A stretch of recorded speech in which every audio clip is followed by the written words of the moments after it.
मित्रों, माता लक्ष्मी ने बताया कि इन 5 लक्षणों वाली स्त्रियां घर की लक्ष्मी होती हैं।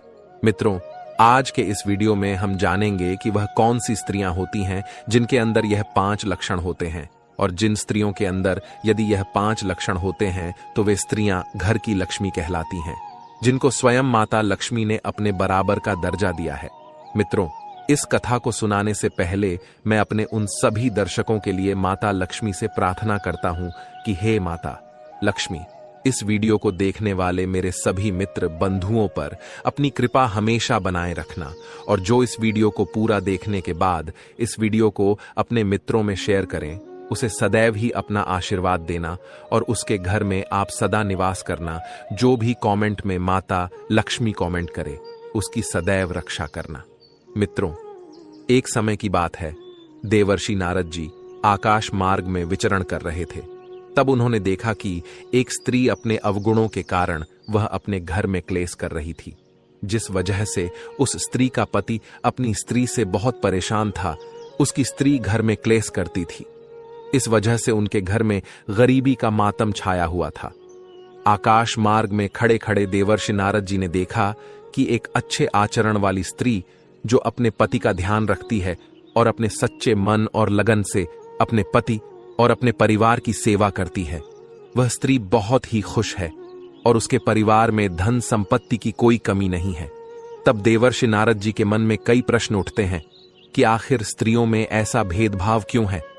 ऐसे कौन से कारण की वजह से एक स्त्री निर्धन होती है, और वही कौन से ऐसे कारण हैं जिसकी वजह से एक स्त्री माता लक्ष्मी का प्रतीक मानी जाती है, जिसके घर में संपत्ति की कोई कमी नहीं होती है?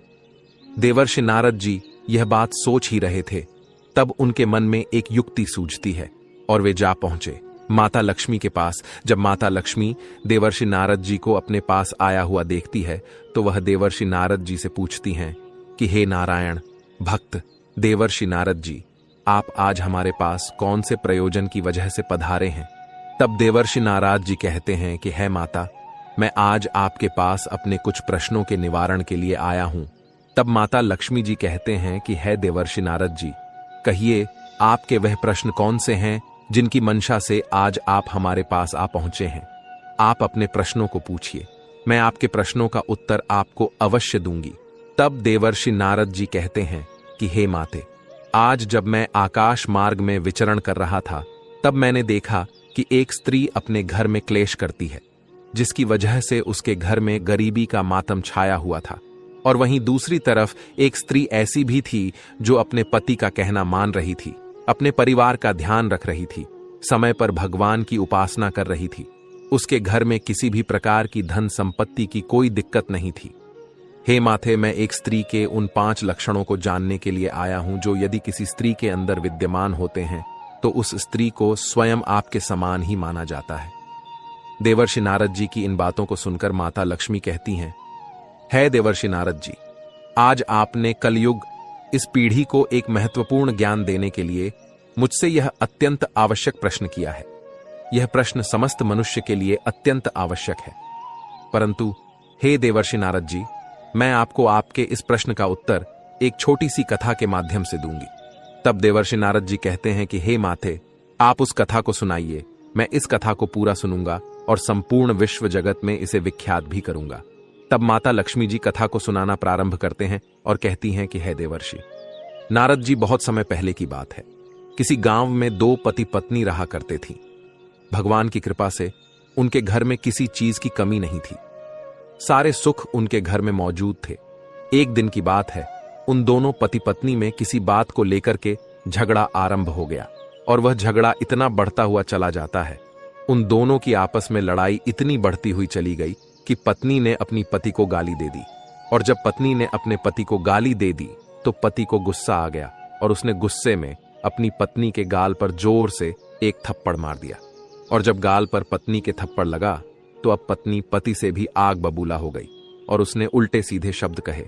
और ये शब्द कहने के बाद में उस औरत के 2 बच्चे थे, एक लड़का था और एक लड़की थी। दोनों छोटे बच्चे थे। वह उन दोनों को लेकर अपने पीहर के लिए निकल गई। शाम का समय था, रात भी हो चली थी, और रात में ही अपने दोनों बच्चों को लेकर के वह पत्नी अपने पीहर के चल दी। मित्रों, अब माता लक्ष्मी कहती हैं कि हे देवर्षि नारद जी, जब स्त्री पीहर के लिए गांव से बाहर निकलती है तो रात हो चुकी थी और उसके पीहर जाने के लिए रास्ते में एक भयानक जंगल मिलता था। जब वह जंगल में पहुंचती है तो उसी जंगल में एक साधु जी अपने आश्रम बनाकर रहते थे। वो अभी तक अपने आश्रम पर जाग रहे थे और इधर उधर टहल रहे थे।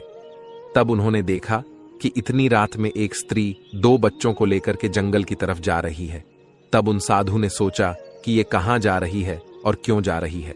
तब उन साधु ने उस औरत को रोकना चाहा कि इसको रोक करके पूछ लेता हूं कि बात क्या है, जो तुम इतनी रात में इस जंगल के रास्ते ना जाने कहां जा रही हो।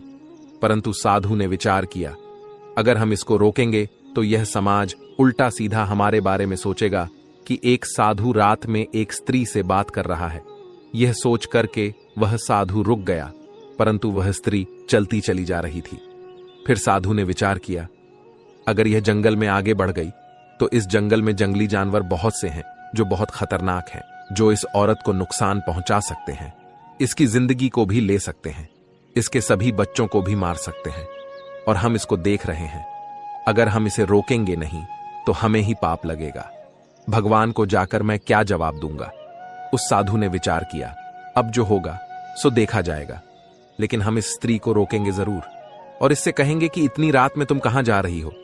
यह सोचकर के वह साधु उस स्त्री के पास में पहुंच जाते हैं और उसे रोक लेते हैं और कहते हैं कि तुम इतनी रात को कहां जा रही हो।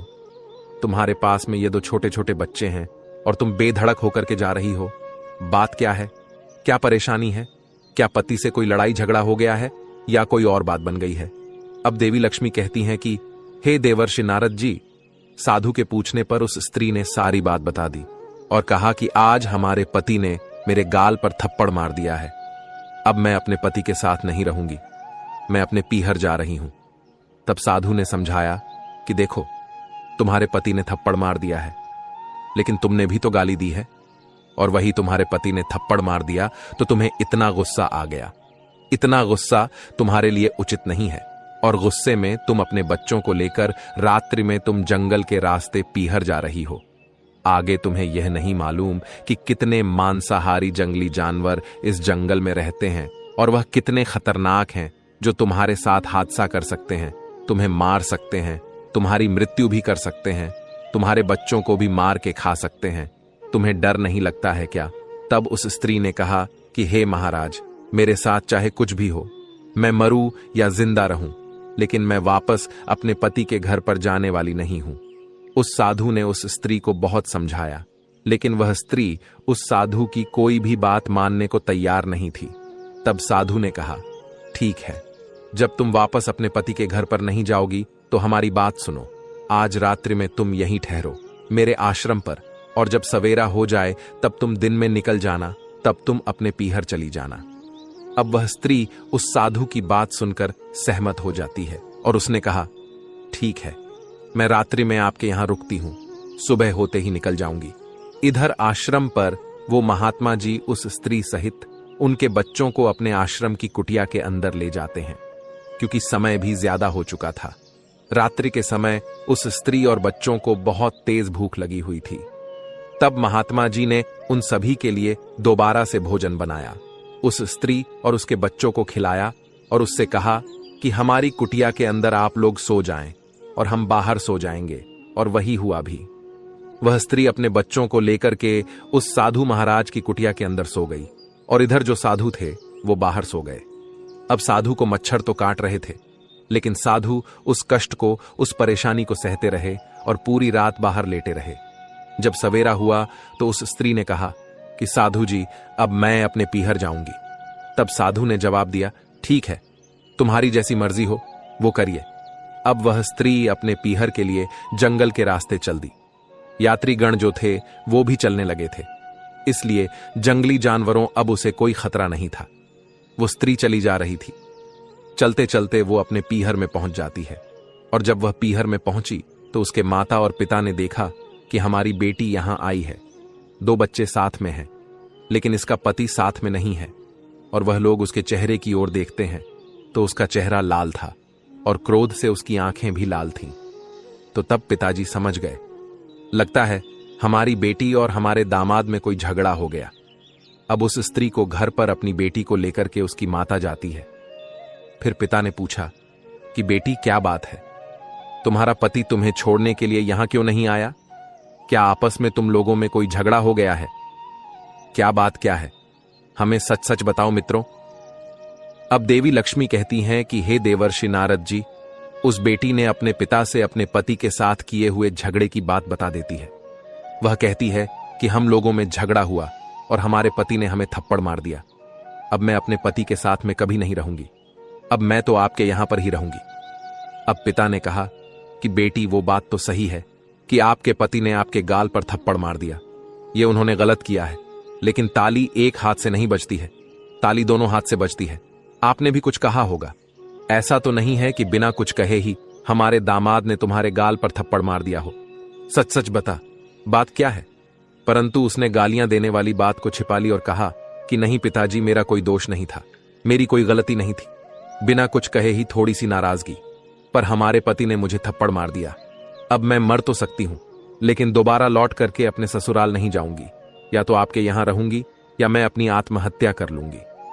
पिता ने जब यह सुना कि हमारी बेटी आत्महत्या की बात कर रही है तो वह पिता हड़बड़ा गया। उसने सोचा कि अभी अगर इससे ज्यादा कुछ पूछते हैं, तर्क वितर्क करते हैं, तो यह कुछ भी कर सकती है, इसलिए यह सफर चल के आई है, इसे आराम करने देते हैं। अब वह स्त्री खूब आराम करती है, रात में रुकती है। अगला दिन जब होता है तब पिता फिर पूछता है। अपनी गलती को वह बेटी फिर से छिपा जाती है और सारा दोष, सारी गलती अपने पति पर ही डाल देती है। जब बेटी के ये शब्द पिता सुनता है तो कहता है, ठीक है बेटी, यहां पर रहिए। अब वह स्त्री दोस्तों अपने पीहर में पिता के घर पर रहने लगती है। अब उस स्त्री के जो ससुराल वाले थे, उस स्त्री के सास ससुर थे, वो सुबह को जब देखते हैं कि हमारी बहू घर पर नहीं है, तो उन्होंने अपने बेटे को बुलाया और बेटे से पूछा कि बेटा, हमारी बहू कहाँ है, वह कहाँ गई है? तब बेटा कहता है कि मेरा उससे झगड़ा हो गया, तो वो रात में बच्चों को लेकर के अपने पीहर चली गई है। पिता ने पूछा, बेटा झगड़ा क्यों हुआ? तब उस बेटे ने जवाब दिया, पिताजी छोटी सी बात को लेकर के बात बढ़ती चली गई। पिता ने पूछा कि फिर तुम्हारी पत्नी तुम्हें छोड़ करके क्यों चली गई? लगता है तुमने अपनी पत्नी के साथ कोई गलत सलूक किया है, हमें सत्य बताओ कि तुमने अपनी पत्नी के साथ कौन सा सलूक किया है। तब वह बेटा कहता है कि हमने अपनी स्त्री के गाल पर थप्पड़ मार दिया। इसी बात को लेकर के वह नाराज हो गई और अपने पीहर चली गई। तब पिता ने पूछा, बेटा तुमने थप्पड़ क्यों मारा, बात क्या थी? तब उस बेटे ने बताया कि पिताजी, मेरी पत्नी ने मुझे गालियां दी, इसीलिए मुझे गुस्सा आ गया और हमने उसे थप्पड़ मार दिया। फिर पिता ने समझाया, बेटा तुमने गलत किया है, तुम नहीं जानते हो, स्त्री घर की लक्ष्मी होती है और जिस घर में स्त्री नहीं होती है वह घर शमशान के समान हो जाता है। उस घर में कोई भी हादसा हो सकता है, कुछ भी नुकसान हो सकता है, इसलिए घर की गृहिणी लक्ष्मी होती है। तुमने उसके साथ गलत किया, इसलिए वह गुस्सा होकर पीहर चली गई। ऐसा करो, तुम जाकर के अपनी पत्नी को अपने ससुराल से यहां बुला लाओ, मुझे अपनी बहू के बगैर अच्छा नहीं लगता है। तब बेटे ने कहा, पिताजी उसने हमें गालियां दी हैं, हम उसको कैसे बुला लाए? घर की बहू लक्ष्मी तो होती है, मैं भी मानता हूं कि एक स्त्री घर की लक्ष्मी होती है, लेकिन लक्ष्मी वाले उसने काम नहीं किए हैं, वो तो कुलक्षणी है। अरे उसने मुझे गाली दी है और हम उसको बुला लाए, उसके अंदर तो कोई भी लक्ष्मी का चरित्र हमें तो नजर ही नहीं आता है कि वो लक्ष्मी हो सकती है। अरे पिताजी आप नहीं जानते, वह किसी का सम्मान करना नहीं जानती है, वह आपका भी सम्मान करना नहीं जानती है, वह आपकी भी सेवा नहीं करती है। अगर हमसे मिलने वाला कोई हमारा दोस्त आ जाता है तो वह उससे ईर्ष्या करने लगती है, उल्टा सीधा बड़बड़ाने लगती है और उससे जलने लगती है। अब पिताजी आप ही बताइए कि जिस इंसान का समाज में व्यवहार सही नहीं है, जिस इंसान को चार व्यक्ति जानते नहीं है, वो इंसान किस काम का है? इसलिए हमारे मिलने वाले तो आएंगे।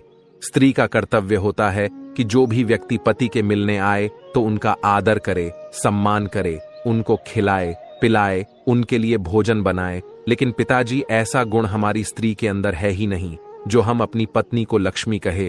और पिताजी आप यह भी नहीं जानते हो कि एक दिन द्वार पर भिखारी आया हुआ था, वह भीख मांगता रहा और इसने दरवाजा बंद कर लिया। बेचारा बहुत देर तक चिल्लाता रहा, माता मुझे भिक्षा दे दो, माता मुझे भिक्षा दे दो। वह बेचारा भीख मांगता रहा, लेकिन इसने दरवाजा नहीं खोला। इसने उसे भिक्षा भी नहीं दी। और पिताजी, आप तो यह जानते हो कि जो स्त्री भिखारी को भीख नहीं देती है तो वह लक्ष्मी कहने का अपना अधिकार खो देती है, क्योंकि अगर दुनिया में सबसे गिरा कोई काम है तो वो भीख मांगना है। भिखारी गिरा हुआ कोई व्यक्ति माना नहीं जाता है, सिर्फ वह अपने पापी पेट के लिए अन्न मांगता है। और अगर उसको कोई भीख नहीं देता है तो वह इंसान उससे भी गिरा होता है। इसलिए मेरी पत्नी के अंदर लक्ष्मी वाला हमें कोई व्यक्तित्व जान ही नहीं पड़ता है, लक्ष्मी वाला कोई रूप नजर ही नहीं आता है। मैं कैसे इसको ससुराल जाकर बुला लाऊं? तब वह पिता उसे समझाता है कि बेटा, तुम समझोगे नहीं, तुम अज्ञान जैसी बातें कर रहे हो। ये मैं मानता हूं कि तुम्हारी पत्नी के अंदर कोई लक्ष्मी वाला रूप नजर नहीं आता है। वो तुम्हारे मिलने वालों से, अर्थात कोई भी भिखारी आए उसका सम्मान नहीं करती है, तुम्हें गालियां देती है। ये मैं मानता हूं, तुम झूठ नहीं बोल रहे हो, लेकिन पति का धर्म अभी तुम नहीं जानते। पति का धर्म यह होता है कि अगर पत्नी पति को गालियां देती है तो वो भूल तो कर रही है। हो सकता है उसमें बुद्धि की कमी हो सकता है गालियां देने के बारे में उसे ज्ञान ना हो कि मैं यह क्या कर रही हूं जो अपने पति को गाली दे रही हूं। इस तरह से अपनी पत्नी को समझाना पति का धर्म होता है। अगर पत्नी गलत रास्ते पर जा रही है या गलत रास्ते को अपना रही है, किसी का सम्मान नहीं कर रही है, ना अपने पति का सम्मान कर रही है, ना अपने परिवार का सम्मान कर रही है, तो पति का सबसे बड़ा धर्म होता है उसे समझाने का, कि पति उसे समझाए और उसे अवगत कराए, उसके अंदर ज्ञान भरे अज्ञानता को मिटाए। ये पति का काम होता है। पति अपनी पत्नी को समझाए कि ऐसा काम तुम्हारे लिए उचित नहीं है, इसलिए तुम्हारा धर्म है कि तुम उसे समझाओ और तुम्हें उसे समझाना चाहिए था। लेकिन तुमने क्या किया? उसके गाल पर तमाचा मार दिया। तुमने तमाचा तो मार दिया, लेकिन तुमने अपनी पत्नी को समझाया नहीं। यही तुमने गलत किया है। हमारा आदेश है बेटा, तुमने भूल की है, इसलिए तुम अपने ससुराल जाओ और अपनी पत्नी को जल्दी से बुला कर लाओ। अब पिता के समझाने के बाद वह बेटा कहता है, ठीक है पिताजी, आप जैसा ठीक समझते हैं, हमारे लिए मैं वैसा ही करूंगा, लेकिन हमें उसके अंदर लक्ष्मी का रूप कोई नजर आता ही नहीं है, मेरी कैसे उससे बनेगी? पिता ने कहा, बेटा, फिर वही अज्ञानता वाली बातें तुम अपने अंदर सोच रहे हो। पहले उसे बुला करके तो लाओ, मैं उसे समझाऊंगा और तुम भी समझाना देखें वो कैसे अपने अच्छे रास्ते पर नहीं आती है। मित्रों, अब देवी लक्ष्मी देवर्षि नारद जी से कहती हैं, हे देवर्षि नारद जी, पिता की बात को सुनकर वह बेटा अपनी पत्नी को बुलाने के लिए ससुराल को चला जाता है। जब वह ससुराल को जा रहा था तो वह भी उसी रास्ते से जा रहा था जिस रास्ते से उसकी पत्नी अपने बच्चों को लेकर के पीहर गई थी। वही जंगल का रास्ता था। जब वह जंगल में पहुंचता है तब वह देखता है कि उसकी छोटी सी बेटी की एक चप्पल नीचे जमीन पर पड़ी हुई है। जब उसने अपनी बेटी की चप्पल देखी तो वह घबरा गया। उसने सोचा, इस जंगल में हमारी पत्नी और बच्चों के साथ कोई दुर्घटना तो नहीं हो गई, कोई हादसा तो नहीं हो गया? हमारी बेटी की चप्पल एक कैसे पड़ी है? उसने हिम्मत को बांधा और चलता हुआ चला गया। जब वह अपने ससुराल पहुंचा तब उसकी पत्नी दरवाजे पर अपने बच्चों के साथ खड़ी हुई थी, और जैसे ही वह अपने पति को आता हुआ देखती है तो वह अपने बच्चों से कहती है कि बच्चों, तुम्हारे पिताजी आ गए हैं, उनके पास जाओ बच्चों को। वह उनके पिता के पास भेज देती है और खुद दरवाजा बंद करके अंदर कमरे में चली जाती है।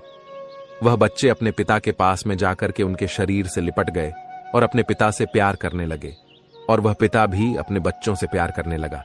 अब वह रात में अपने ससुराल में ही रुकता है। तब उसके सास ससुर अपने दामाद का खूब सम्मान करते हैं। रात भर ठहरने के बाद जब सवेरा होता है तब वे माता पिता उस बेटे के सास ससुर अपनी बेटी को बुलाते हैं और अपने दामाद के पास अपनी बेटी को लेकर पहुंचते हैं, और वह अपने दामाद से कहते हैं कि बेटा, तुम लोगों में झगड़ा हुआ तो तुमने अपनी पत्नी के गाल पर थप्पड़ क्यों मारा? ऐसा तुमने क्यों किया? इसकी कोई गलती भी नहीं थी। ये कह रही है कि हमारी तो कोई गलती नहीं थी, थोड़ी सी नाराजगी थी, थोड़ा सा झगड़ा हुआ, और इसी बात को लेकर के तुमने हमारी बेटी के गाल पर थप्पड़ मार दिया। तुमने ऐसा क्यों किया? क्या बात है? तब उसने कहा कि देखिए पिताजी, आपकी बेटी अपने दोष तो बताएगी नहीं, इसने सारे दोष मेरे ही बताए होंगे, यह मैं जानता हूं, लेकिन इसकी गलती है। अब ससुर ने पूछा, बेटा वही तो मैं जानना चाहता हूं कि इसकी गलती क्या है। जो बात सत्य हुई थी उस दामाद ने अपने ससुर से बता दी कि थोड़ी सी बात को लेकर के झगड़ा हुआ और इसने हमको गालियां दी, और जब इसने गालियां दी तब मुझे गुस्सा आ गया और मैंने इसे थप्पड़ मार दिया। और पिताजी आप ही बताइए, हमारी परंपरा कहती है कि स्त्री घर की लक्ष्मी होती है और जब लक्ष्मी पति का सम्मान नहीं करेगी उसे गालियां देगी, तो इससे गलत बात एक स्त्री के लिए क्या हो सकती है। इसलिए मैंने इसे थप्पड़ मार दिया। पिता ने जब अपनी बेटी की इस हरकत को सुना तब वह अपनी बेटी से कहता है कि बेटी, तुमने ऐसा ही किया था क्या? फिर तो तुमने हमसे झूठ बोला है और तुमने अपने पति को गालियां दी हैं। तब वह बेटी चुपचाप खड़ी रही। तब पिता को गुस्सा आ गया और उसने कहा, तुम हमारी बेटी होने से पहले एक स्त्री हो, अब तुम किसी की पत्नी भी बन चुकी हो, और स्त्री होने के बाद अब तुम मां भी बन चुकी हो। तुम्हारे 2 बच्चे हैं। तुमने ना तो अपने पति का धर्म निभाया और न तुम अपने सही तरीके से अपने मां बनने का भी धर्म निभा रही हो। तुम ऐसे बच्चों को लेकर के यहां चली आई। तुम्हें अपने बच्चों के आगे के लिए, भविष्य के लिए कोई चिंता नहीं है, जो तुम अपने ससुराल को छोड़ करके चली आई। अच्छी बात तो यही है कि तुम हमारे दामाद के साथ पुनः अपने ससुराल को लौट जाओ। तब वह बेटी कहने लगी कि पिताजी, मैं मर तो सकती हूं, लेकिन मैं अपनी ससुराल इनके साथ कभी नहीं जा सकती। मित्रों, अब देवी लक्ष्मी कहती हैं कि हे देवर्षि नारद जी। तब पिता ने समझाया कि बेटी, तुम अज्ञान हो, तुम्हारे अंदर अभी क्रोध भरा हुआ है और यह अज्ञान तुम्हें ले डूबेगा। हमारा नुकसान कुछ नहीं होगा। मेरा जो धर्म था मैंने निभा दिया, तुम्हारा विवाह कर दिया, तुम्हें सुव्यवस्थित कर दिया। अब तुम्हारा धर्म है कि तुम्हें क्या निभाना है और कैसे चलना है। ठीक है, अगर तुम हमारे यहां रहती हो तो कितने दिन तक रहोगी? जरा अपने अंदर से विचार करो और सोचो। हम जब तक जीवित हैं तब तक तो तुम यहां रह सकती हो, लेकिन हमारी जिंदगी का भी कोई भरोसा नहीं है, क्योंकि हम अब बूढ़े हो चुके हैं और कब हम लोग इस दुनिया को छोड़ करके चले जाएं इसका कोई ठिकाना नहीं है। लेकिन हमारे जाने के बाद यह मैं नहीं मानता हूं कि तुम्हारे भाई और भाभी तुम्हें सही तरीके से रखेंगे या नहीं। हो सकता है तुम्हें ताने मारे, तुम्हारा अपमान करें, जो आज तुम क्रोध कर रही हो, जो तुम्हें आज दुख हो रहा है अपने पति के थप्पड़ मारने का। इससे ज्यादा दुख तुम्हें उस दिन होगा जब तुम यहां रहोगी। मेरे जाने के बाद तुम्हारे भैया भाभी तुम्हारा अपमान करेंगे, तुम्हें नीची नजर की दृष्टि से देखेंगे, तो उस दिन बेटी तुम्हें बहुत ज्यादा दुख होगा। इसलिए बेटी, हमारी बात को मानो, क्योंकि बेटी का घर ससुराल ही होता है। बेटी के लिए अगर कहीं स्वर्ग होता है तो वो ससुराल ही होता है। बेटी, हमारे लिए तो तुम पराई हो गई हो, इसलिए बेटी तुम अपने ससुराल को जाओ, क्योंकि अगर स्त्री के लिए सबसे बड़ा सुख कहीं मिलता है तो वह ससुराल में ही मिलता है। और जिस स्त्री का पति सुखी है, जिस स्त्री के बच्चे सुखी हैं, जिस स्त्री के ससुराल वाले व्यक्तियों के आचरण अच्छे हैं, तो उस स्त्री के लिए उसी घर में स्वर्ग है। इस तरह से उस पिता ने अपनी बेटी को समझाया और कहा है कि बेटा, पति पत्नी में थोड़ा बहुत तो लड़ाई झगड़ा चलता ही रहता है, लेकिन इस तरह से तुम्हें क्रोध नहीं करना चाहिए और इस तरह से पति को गाली भी नहीं देना चाहिए। जिस तरह से पति मजबूर होकर के तुम्हें मारे या तुम्हारा अपमान करे, इसलिए पहले स्वयं सुधार करो और उसके बाद में दूसरे को सुधारने की बात करो। कहते हैं ना कि खुद सुधरो तो संसार सुधरे। इसलिए बेटा, हमारी बात ये गांठ को बांध लो। अगर तुम्हें जीवन में सुखी रहना है तो अपने सास ससुर की सेवा करना, अपने पति की सेवा करना, अपने बच्चों को सही तरह से पालना, यही तुमको सुख देगा। अब देवी लक्ष्मी कहती है कि पिता के ऐसे समझाने पर वह बेटी रोने लगती है और अपनी गलती की क्षमा अपने पिता से मांगने लगती है। तब पिता कहता है कि हमसे क्षमा मांगने से पहले अपने पति से क्षमा मांगो। तब वह स्त्री अपने पिता के कहे अनुसार अपने पति से क्षमा मांगती है और अपने पिताजी से कहती है कि पिताजी, हमारे अंदर अज्ञान था। मैं तो यही जानती थी कि पिता के यहाँ सारी जिंदगी में रह सकती हूँ, अपना जीवन गुजार सकती हूँ, लेकिन आज मुझे यह मालूम हुआ कि बेटी पराया धन होती है। बेटी के लिए सर्व सुख अगर कहीं मिलता है तो ससुराल में मिलता है, पिता के यहां नहीं मिलता है। पिता के यहां तो जब तक मिलता है जब तक बेटी कुंवारी रहती है। शादी होने के बाद अगर सुख मिलता है तो ससुराल में मिलता है और पिता का घर तो एक रिश्तेदारी की तरह हो जाता है। पिताजी, मैं आपसे क्षमा चाहती हूं। अब हम दोबारा शिकायत का मौका आपको कभी नहीं देंगे। अब उस स्त्री के माता पिता खुश हो जाते हैं और हंसी खुशी के साथ बहुत कुछ दान दहेज देकर कि एक पोटली में वो दान दहेज बांध देते हैं और अपने दामाद और बेटी को विदा कर देते हैं। वो पोटली जिसमें दान दहेज था, उसको लेकर अपनी पत्नी और बच्चों को लेकर के पति अपने घर के लिए चल देता है। वह उसी जंगल के रास्ते से आ रहा था। अब वह पति पूछता है कि हमें अपनी बेटी की इस रास्ते में चप्पल मिली थी। तब मैं घबरा गया, ऐसा क्यों हुआ? तुम रात में कहां रही, कैसे आई?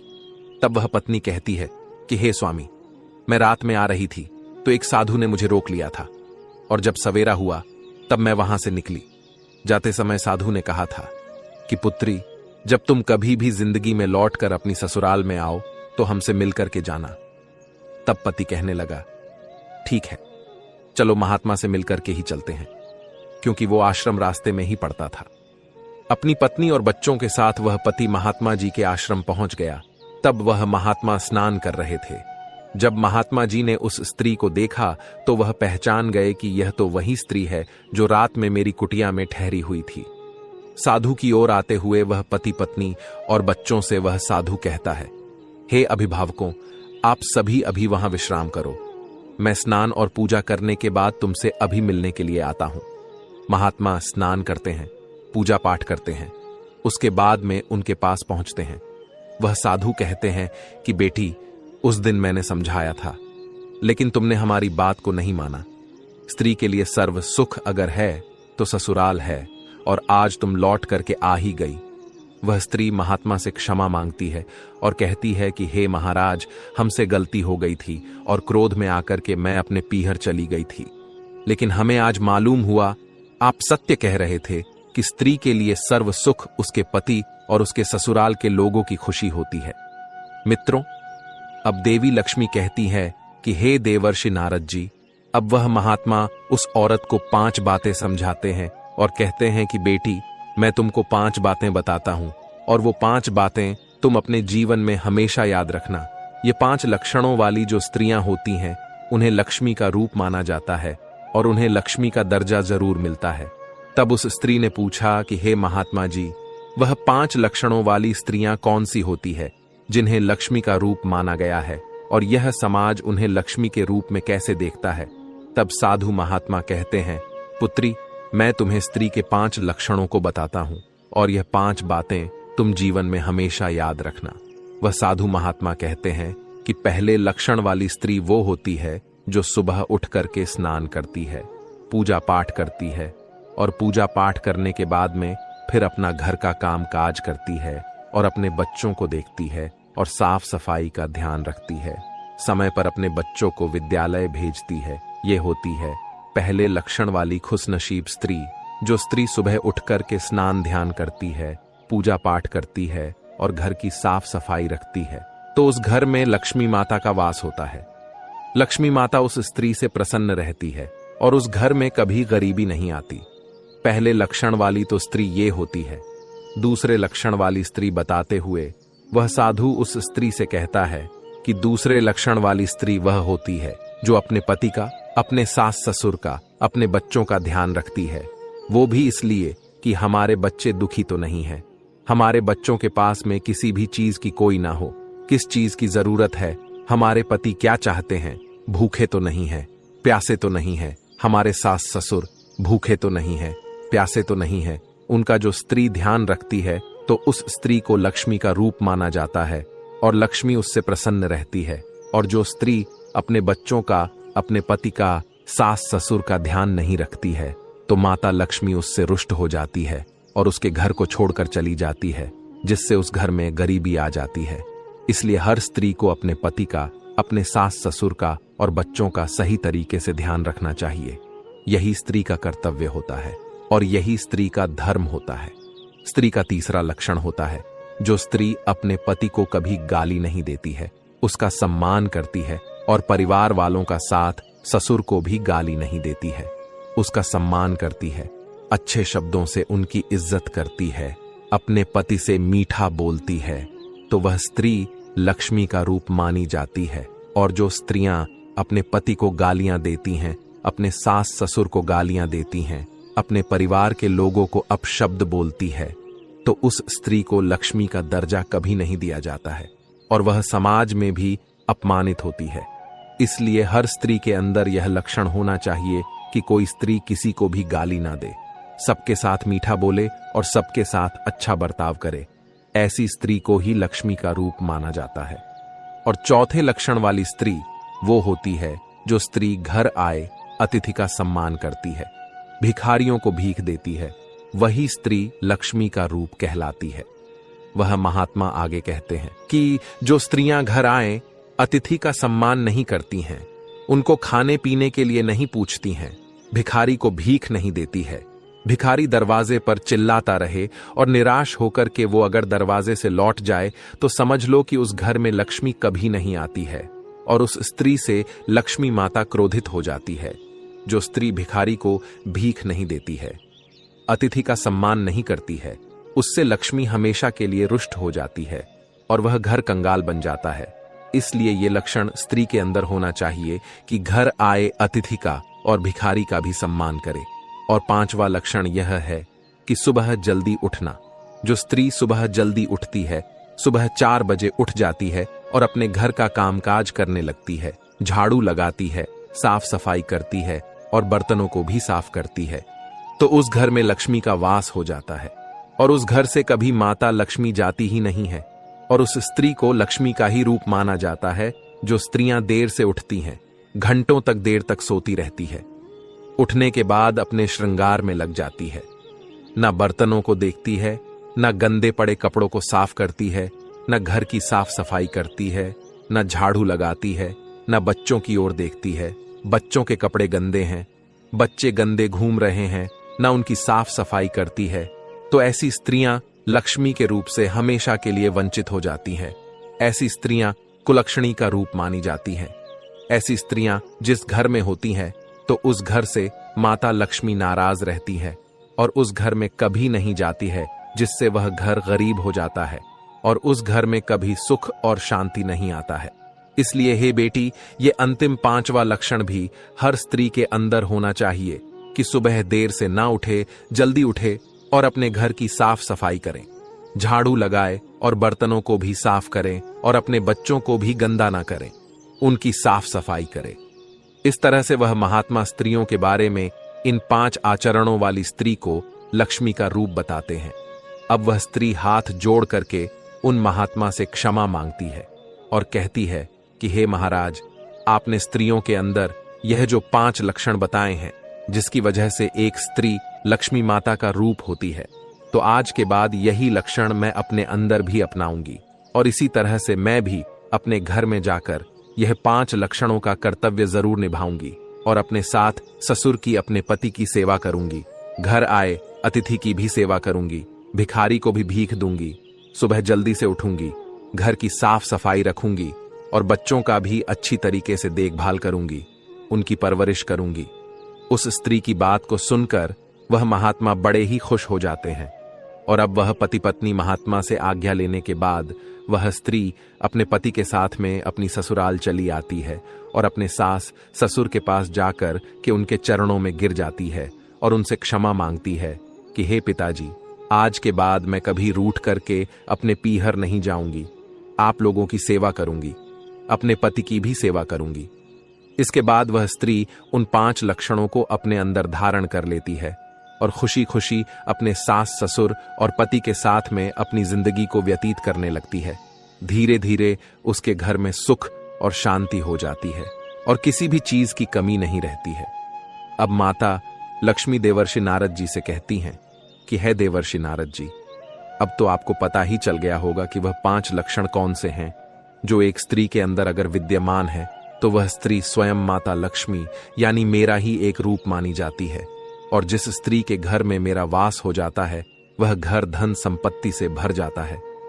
माता लक्ष्मी की बात सुनकर देवर्षि नारद जी कहते हैं, हे माते, आज आपने मुझे एक कथा के माध्यम से स्त्रियों के बारे में जो ज्ञान दिया है वह सर्व ज्ञान संपन्न है। आपको मुझे स्त्रियों के बारे में यह 5 बातों को एक कथा के माध्यम से मुझे अवगत कराने के लिए आपका कोटि कोटि धन्यवाद। मित्रों, यह 5 लक्षण जिस स्त्री के अंदर होते हैं वो स्त्रियां लक्ष्मी का रूप मानी जाती है, लक्ष्मी का दर्जा उनको प्राप्त होता है और समाज उन्हें लक्ष्मी के रूप में ही देखता है। मित्रों, यह कहानी हमें तो यही सिखाती है, उन स्त्रियों के लिए और उन पुरुषों के लिए भी, कि अगर आपकी स्त्री ने यह 5 लक्षण अपने अंदर धारण कर लिए हैं, तो आपकी स्त्री कभी भी आपका अपमान नहीं करेगी। मित्रों, आपको हमारे द्वारा सुनाई गई यह कथा आपको कैसी लगी?